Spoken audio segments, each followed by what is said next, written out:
இந்த உலகத்துல இதான் சரி இதான் தப்பு அப்படின்ட்டு எந்த ஒரு விஷயமும் கிடையாது. நீங்க என்ன வேணாலும் பண்ணலாம், என்ன வேணாலும் பண்ணலாம். அப்ப எதுக்கு இந்த முன்னாடி காலத்துல பாத்தீங்கன்னா கடவுளும் சரி இந்த பெரிய பெரிய மகான்லாம் நல்லது பண்ணும் அப்படின்னு சொல்லிட்டு போறாங்க அப்படிங்கிற பாத்தீங்கன்னா இந்த ஒரு விஷயத்துக்காண்டி தான்.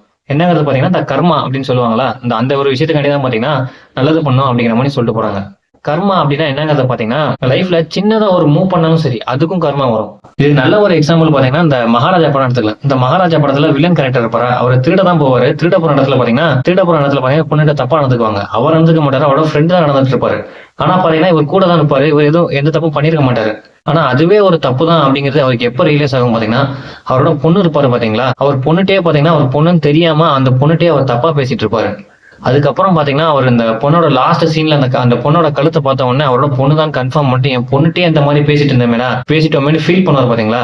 அப்போ மூலதான் பாத்தீங்கன்னா அந்த கர்மா உண்மையாலுமே அவருக்கு ரிஃப்ளெக்ட் ஆயிருக்கும். நம்ம சின்னதா செய்யற சின்ன சின்ன விஷயங்கள் செய்யறோம்னா அதெல்லாம் கர்மா பாத்தீங்கன்னா சீக்கிரமாவே ரிஃப்ளெக்ட் ஆயிரும். இதே பெரிய விஷயம் ஒரு மாதிரி பெரிய விஷயம் பண்றதுன்னா முன்னாடி நமக்கு தெரியாது தப்பு தான் அப்படின்ட்டு.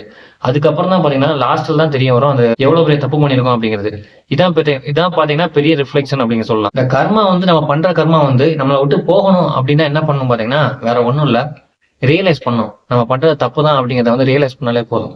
இந்த படத்துலயும் பாத்தீங்கன்னா அவர் ரியலைஸ் பண்ணுவாரு. கடைசியா பாத்தீங்கன்னா அந்த பொண்ணுதான் தெரிஞ்ச உடனே ரொம்ப அழுதுகிட்டு அவரே சூசைட் பண்றாங்கள போயிருவாரு. பண்ண கர்மாலாம் பாத்தீங்கன்னா நம்ம சாகிறதுக்கு முன்னக்கூட்டியே பாத்தீங்கன்னா அவங்க அவங்க மேல எவ்வளவு ஃபீல் பண்ணிருப்பாங்களோ அதே ஃபீலிங்ஸை நமக்கு கொடுத்துட்டு தான் நம்மளை சாகடிக்கும். அதே மாதிரி பாத்தீங்கன்னா அவர் தப்பு பண்ணதெல்லாம் அப்ப மட்டும் தான் ரியலைஸ் பண்ணிட்டா கடைசியா சாகவும் செய்வாரு. இதான் பாத்தீங்கன்னா கர்மா. இதனாலதான் பாத்தீங்கன்னா முன்னோர்கள் இதுக்கு முன்னாடி நல்லது பண்ணுங்க சொல்றோம். அது மட்டும் இல்லாம பொது நலத்துக்கு பண்ணலாட்டியும் சுயநலத்துக்காண்டியாவது பண்ணுங்க. ஏன்னா அப்படின்னா லாஸ்ட் நேரத்துல பாத்தீங்கன்னா நமக்கு ஏதோ ஒரு விதத்துல ஹெல்ப் பண்ணும்.